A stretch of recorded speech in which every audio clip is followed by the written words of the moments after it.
So in the prior video, I looked at that Fisher MT6360, and I guessed that the problem was the sensors. That's what I'm convinced it is. I'm still convinced that is.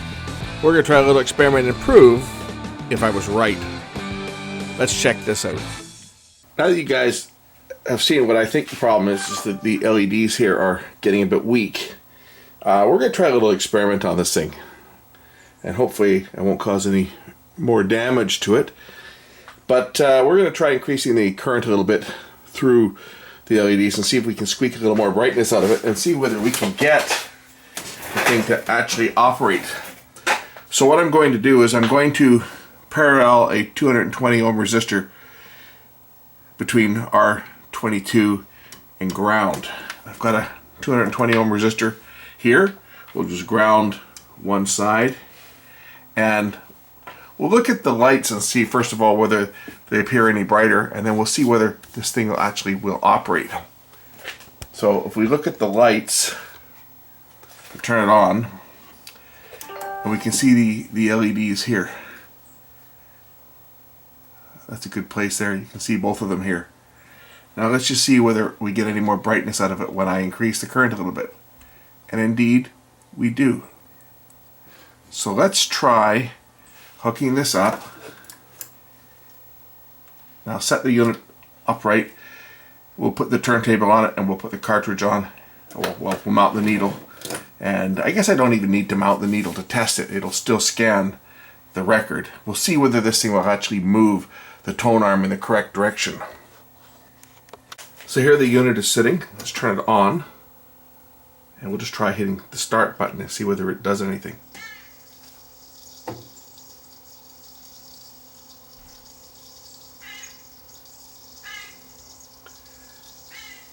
Should now detect that there's no record.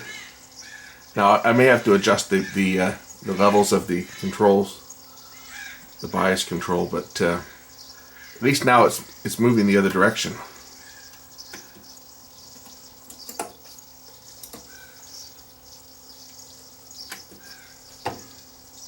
Okay, reject.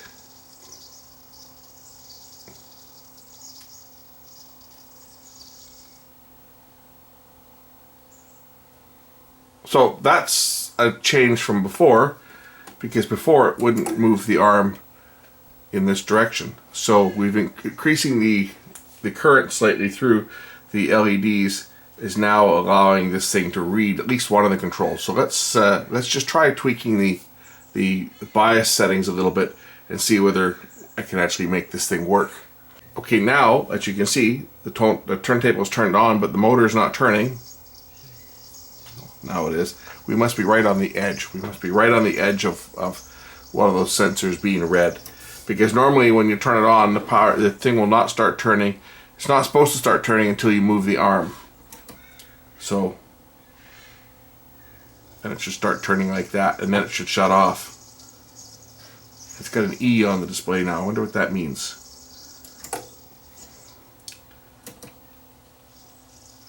Now it's starting to go again. So by over driving those LEDs, they've probably gotten a bit weaker, because again, as I mentioned in a message, if you overcurrent an LED, it's not necessarily going to get any brighter. It's just going to reduce its lifespan. And there's 3 of them, although I've got this one bypassed right now over the record. I put a jumper in to short it out. So there's no power going through this one now at all. It's just the other 2, which will detect whether the unit turns or not. That was done to rule out the LED in the cartridge being the one causing the problem. So of course it's not going to detect a record. Okay, now it's going back, which is what it's supposed to. And then it stopped. Okay, I've reconnected the LED in the cartridge, so it's now detecting there's a record in place. But it's not dropping it where it is supposed to. I don't have a stylus in here right now. I just want to see if it'll drop the needle. Because you see, part of the focusing is done through this actual head shell here. The light shines down right over top of the needle itself. So without that, it's not going to see the record properly. So let's just put the cartridge, or put the needle back in the cartridge here. Wherever it clips in.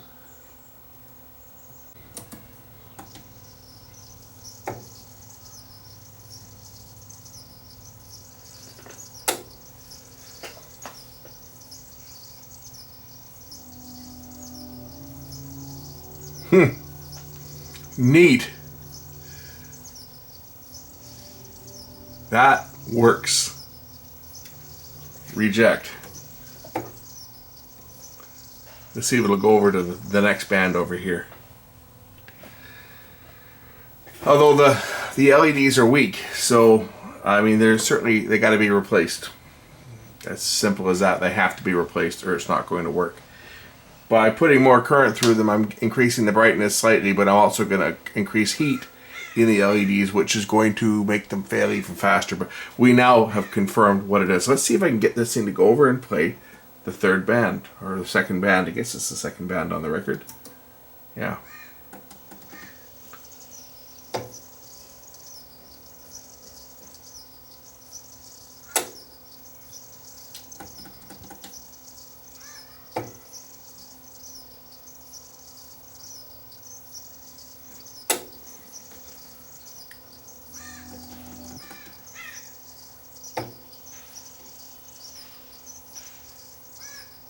The problem is this record, the way this record is so lightly modulated, it might have trouble reading a record like this. Let me just grab a different record that might be a little easier for the system to see, because you can see the banding on here is probably fairly difficult for it to read.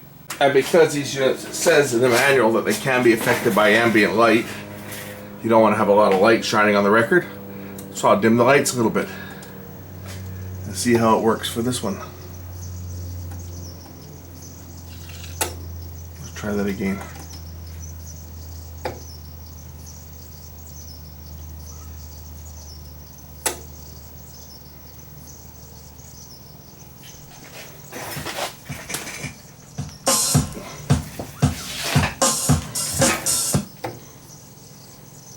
See if it'll go to the next track in.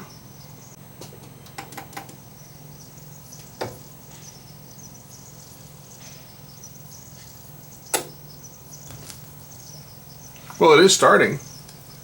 It's not going to multiple tracks though.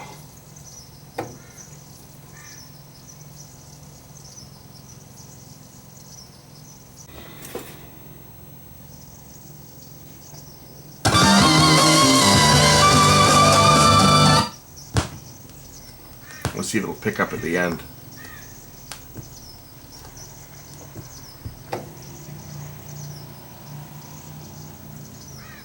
And there it did.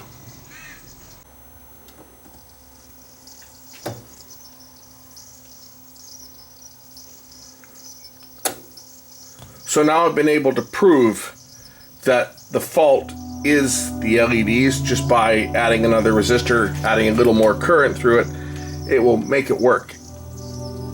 Only temporarily though.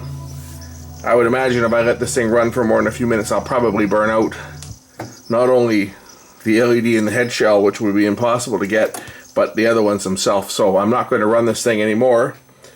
We're going to have to see where the cards fall, so to speak.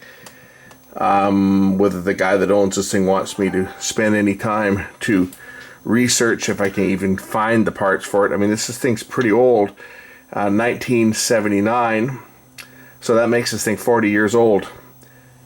The chances of getting the parts for a 40-year-old turntable, I would say a snowball's chance in hell.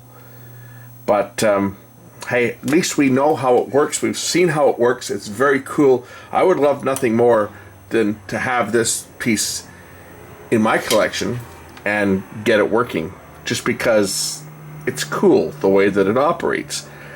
Saying that, again, the chances of finding the part, probably going to be very difficult. But it was certainly a cool concept. I didn't even try the remote control out on this. I guess I could put batteries in it. And holy smoke, it takes 4 batteries. But I'm sure that the remote itself probably will do the same thing. I mean, the controls on here are just the same. Queuing, reject, and program start. Same as on the buttons on the front. So I would imagine that the remote control is going to work fine.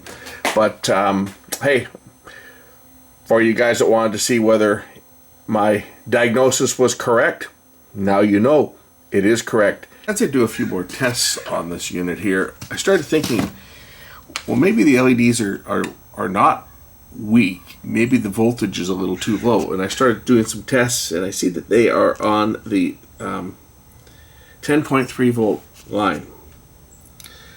The three LEDs are fed from point number G, which comes off of point number, where is it here, D, which comes down to the 10.3 volt rail. If we follow it through over to here, it's fed off here, 10.3 volts. Here we go. 10.3 comes in, goes along here to this connection, which comes up on number 5 on this board.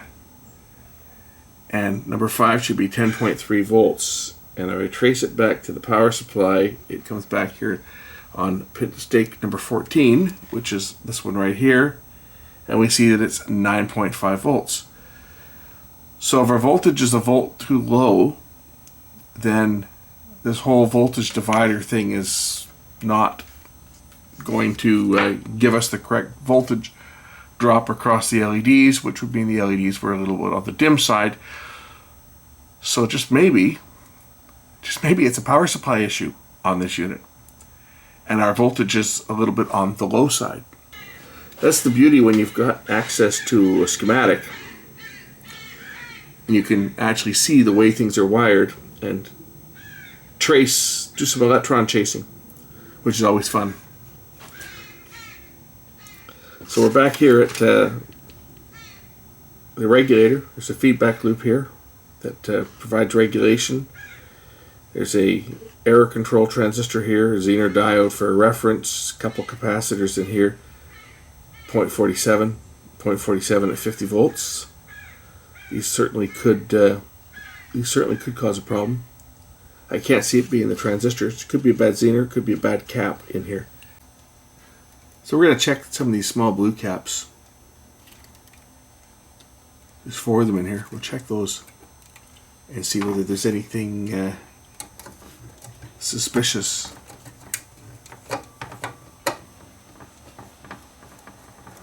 Just going to release some clamps here so that I got a little more room to work. Oh, my car sounds like a jet taking off.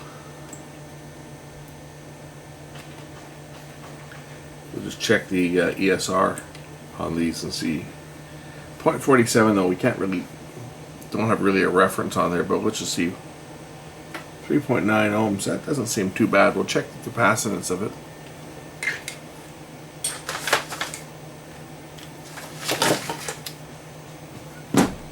I'll let you guys in on a little secret. None of the caps are bad. I checked them.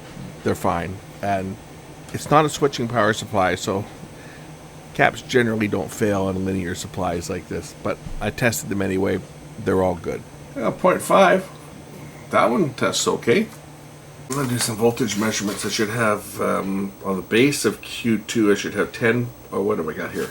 I should have 10.9 volts on the base of Q2, which is this one right here. And we have 10.1. And that should be 10.9. So that's coming off the collector of which one? Q3. The base of Q3 should be 9.2 volts. So Q3 is this one, and the base to that should be 9.0, and it should be 9.2. Of course, that's taking a feedback directly from the through this 1.2K resistor. The emitter should be 6.6 volts, so let's just check the emitter of this one. It's 8 volts, so the emitter is high. So this has me suspecting maybe the Zener diode is bad, but once I got the Zener out, I determined by looking at it, it's marked as a 9.1, so It's not the Zener diode that's causing the problem on this one. So the Zener is not the problem. So we'll just put that back into the circuit. Let's just check something here. I'm going to check the output transistor, the regulator. So the emitter is 16 volts. That's the unregulated side, and that is correct. Should be 15.5, so that's pretty good. The base should be 15.2, which is that one, and it's right in where it should be. And yet my output, which should be 10.3, is 9.5. And Q2 is down here. Q2's emitter is connected to, that's also connected to the collector. Q2's base, this is the one that's low. Q2, or is it, no, let's see, Q2's base should be 10.9, which is this one here. And it's 10.1, so that one's a little bit down. Now there's a resistor, a 3.3K resistor, R1. I wonder if that resistor has gone a little bit high. We'll measure R1, and R1, I've pulled one side out of it, is 3.3K. So R1 is not the fault. So they're referenced through R3 and R4. We know that the Zener is probably okay because the voltage is correct on it. It's 9.1. It's coming up a little, well, it could be a little bit low, but the voltage here is measuring higher. It's supposed to be, is that 6.6 or 8.6? It's hard to read. Schematic's not that clear. Let me just take a closer look at that voltage. And that is actually 8.6 volts. Okay, I think that was okay. That's 8.6, not 6. It's hard to read on that print. I think where voltage was correct. Let me just put this resistor back in. I think that voltage was 8.6. Yeah, oh, so it's 8.4. It's supposed to be 8.6. That's not off by much. So that's okay, I think. I think that one's okay. Close enough. Although a little bit low. It should be 9.2 here on the base of this of Q3, and it's 9.0. So that is a little bit down. So R3 is a reference, and there's the R4 is a 10K that goes to ground. There's a voltage divider here. R3, we'll check that one and see if that one has changed in value. It's a 1.2K resistor. Okay, just pulled one side of R3 out. We'll just measure this one and see what the resistance of this resistor is. This is supposed to be 1.2K. And, ooh.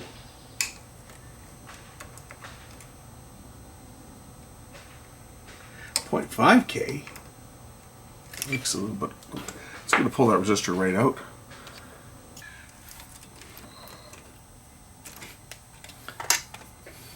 This is the other side of it there. Okay, where did it go?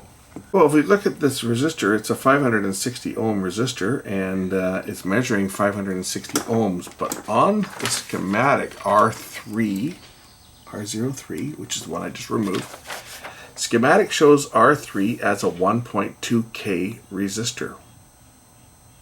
So obviously that's been changed since this schematic was printed.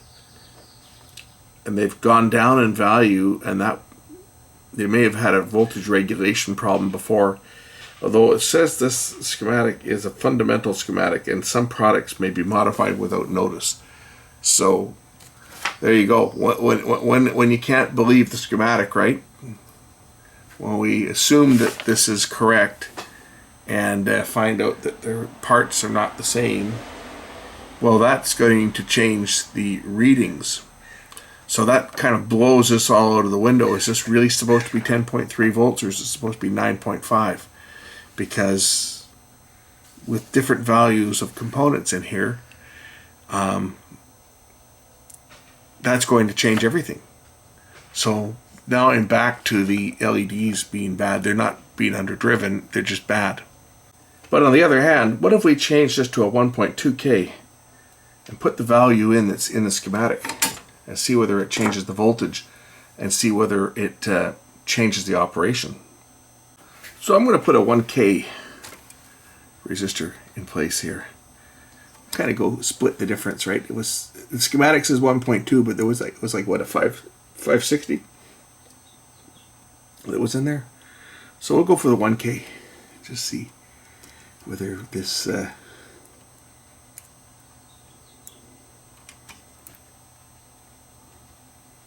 brings the voltage up and whether it affects the operation of the unit.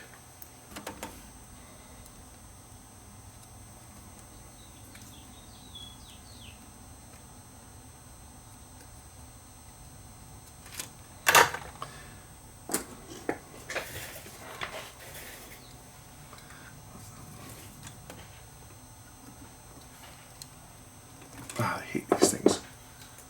Do this right. Just to bring all the trolls out. Bring out my electrician's scissors. That's better. Just to bring all the trolls out that are going to have a bird. Okay, voltage. Let's see if my voltage changes on pin number 14, which is the supposed to be the 10.3 volt output. We're getting 9 volts and change before, so let's just see what we're going to get now. Ah, it's a little better. A little bit better. Maybe we'll go a little higher. Okay, I just stuck another resistor in series with this one to bring the resistance up a bit. And now let's see what we get. 10.4. Is that going to make these LEDs any brighter? I'm curious.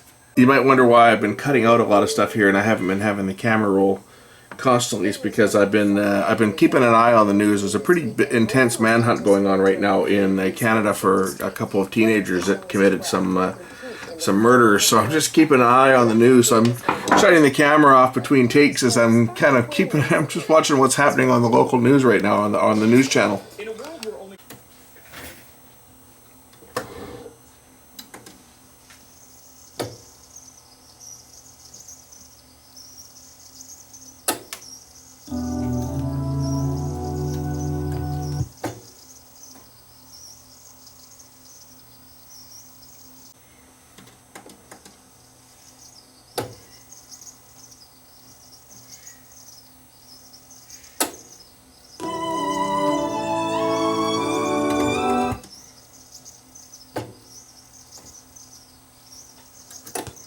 Okay, it looks like this thing still only works if I add that extra resistor to increase the brightness to the LED. So it's got nothing to do with the voltage being coming up at 9.5 volts instead of 10.3.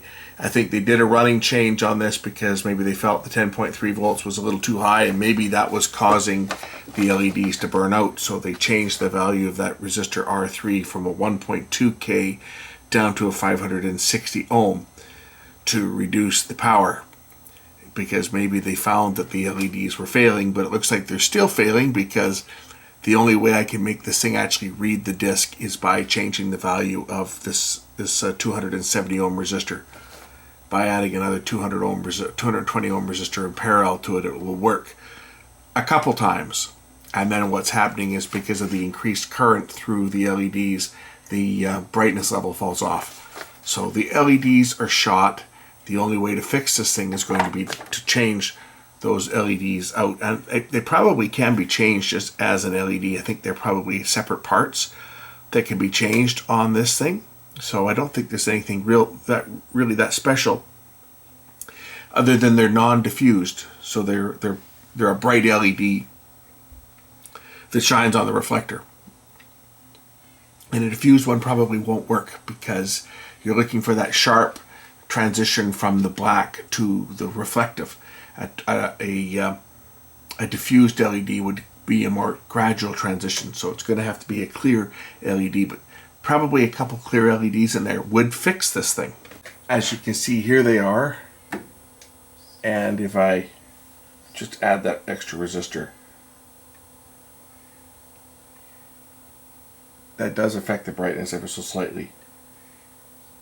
But it is going to increasing the brightness enough so that they work. but it also increases the current through the actual chip itself, which when the LED heats up, of course, the brightness is going to fall. So yeah, I'll have to research and see whether I can find any of those that are that size and replace them. These are relatively small. They look to be, what, maybe 3 millimeters? They look to be 3 millimeter LEDs is what they look like. But anyway, the fun will be to get this little circuit board out of here, because to take this out, this board that everything's mounted on, is going to require the removal of the arm and everything. So that's not being done on the cheap. So the guy that owns it is probably not going to want to fix it. He told me he didn't want to spend any money on it as it is, but you know, it's such a neat unit. I had to prove, at least to myself, what was causing the problem, and I've done that. Thanks for watching.